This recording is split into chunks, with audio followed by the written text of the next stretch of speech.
A little nerve-wracking. That video was 2.5 months ago, and over 50 million people have viewed it. I made it in 15 minutes, going out to dinner with my family with my iPhone in my bedroom window. I wanted my video to be seen by 1,000 people.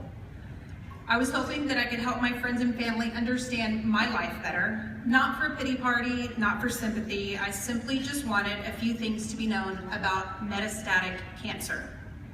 Before I was diagnosed, my recurrence, I had no idea that if I didn't have breasts, I could still get breast cancer. I assumed that since I had a mastectomy and I had no breasts, no more breast cancer. But my reality was completely wrong.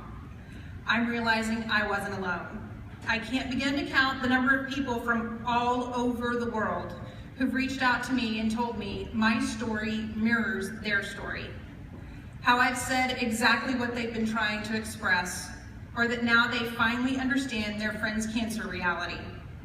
I've had so many women tell me they scheduled their mammogram right after watching my video, or that they've lost their wife, sister, dad, brother, friend to cancer, and that my video touched them in a personal way.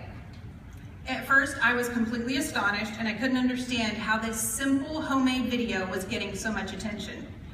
I had calls from Huffington Post, BuzzFeed, then People Magazine, and then Good Morning America. Really? I thought it was just because I was having a good hair day, not anymore. But now I understand, and it's because of the 1 degree that American Cancer Society talks about. We are all just 1 degree away from cancer. I'd like to be 1 degree away from Kevin Bacon, but I'm working on it. Chances are everyone in this room has someone in their family or a close friend with cancer. Because after all, 1 in 3 women and 1 in 2 men will get cancer in their lifetime. Over 500,000 people die in the United States a year of cancer, and Texas is number 3.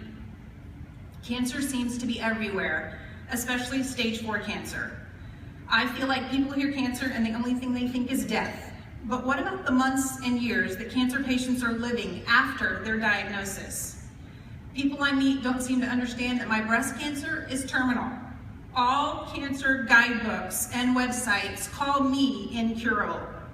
So for someone to say to me, you'll beat this like you did last time, not possible. Or someone loves to say to me, oh, don't worry about losing your hair, you'll grow it back after chemo. Not possible. I'll never be off of treatments.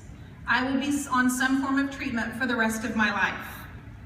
There is no end to my treatment. There are no ends to my chemos, and no celebrations of that.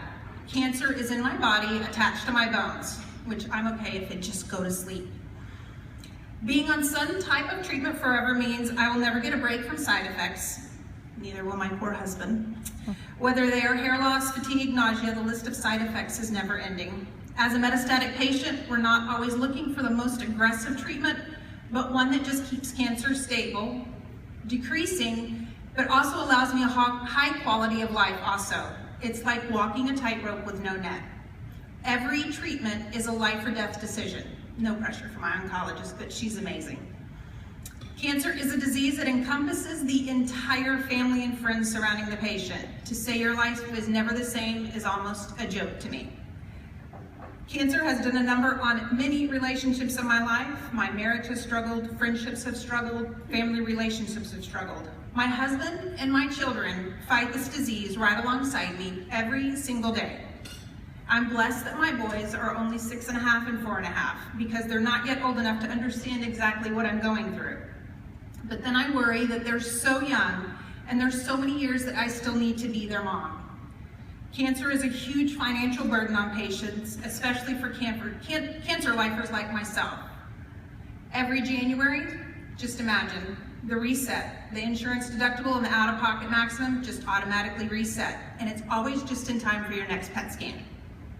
And I am lucky because I do have medical insurance. There are plus sides to having cancer, I'll let you know.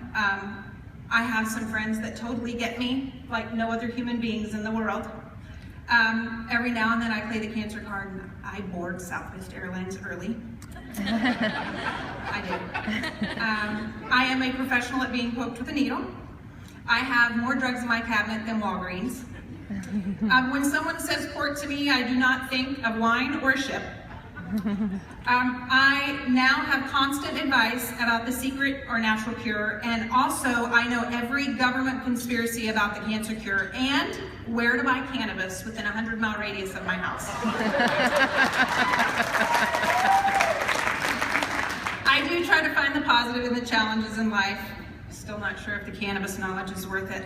But I'm grateful that the American Cancer Society has so many programs available to help cancer patients through treatment and beyond. They help with transportation, lodging for patients that have to travel for treatment, and even something as simple but oh so helpful is the Look Good and Feel Better Through Treatment classes.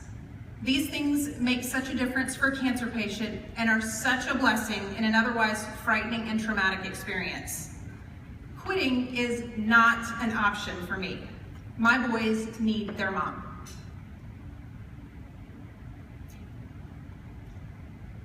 So for me, it's about living with deep intent and trying to change the world. If I can educate people about cancer by simply sharing my life with them, then I'm willing to share. Facebook and other social media helps me. I created Holley Kitchen and the Cancer Lifers, and so far in 2.5 months, we have 16,000 followers. People literally from all over the world just want to connect with someone they can empathize with. I want to be someone who makes a difference in this crazy, scary world of cancer. I want to educate as many people as I can on living with cancer and what it's like, so that people will want to make statistics change. But I don't want to stop with education and awareness. We need research, not ribbons. I support American Cancer Society's efforts to increase funding for cancer research, and I hope each of you will too, because my life and 3 of my friends here tonight, our lives depend on it. My mantra for life is live the dash. The dash is the little area between your birth date and your death date. So do your best to live the dash. Hug your husband or wife. Tell your kids you're proud of them. Tell your parents they're important to you. Let your friends know they matter. Cancer or not, live life full of intent. Live the dash. I am determined as a mother, wife, sister, and friend to make each moment worth it and leave my children with memories for a lifetime. I am determined to not allow cancer to define me. I am determined to not be another statistic. I am determined to allow God to be the merciful God He is and work miracles in me. I am determined to change lives as a lifer, and I am determined to live. Thank you.